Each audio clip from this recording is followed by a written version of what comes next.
io ho iniziato allora mi è interessato molto questa manifestazione perché comunque, parlando di vista, ecco, ci sono nato nella vista, nell'occhiale, nelle lenti.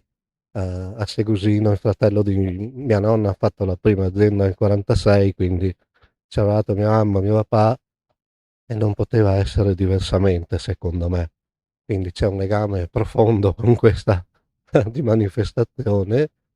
Il mio lavoro è quello di disegnare occhiali da 40 anni. Adesso c'è mia figlia, Giulia, che gestisce un po' il tutto, io le trasmetto quello che ho imparato in questi 40 anni. Il collegamento con la giusta distanza è l'occhiale, la lente, la vista, che è la cosa più importante secondo me, anche se ehm, è qualcosa che mi interessa da sempre.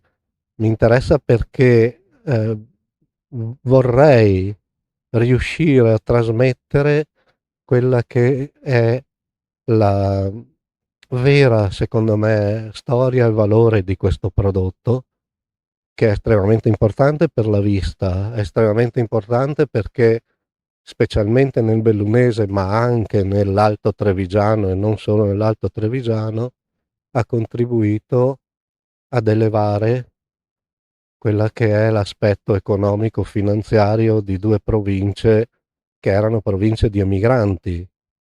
Ma a me non interessa da questo punto di vista, che è puramente economico, mi interessa da un punto di vista culturale, storico, perché per me la lente, l'occhiale, i collegamenti profondi che ha con queste tre province, Venezia, Treviso e Belluno, le lenti e gli occhiali sono quelle che hanno contribuito più di ogni altro oggetto ad elevare la cultura dell'umanità.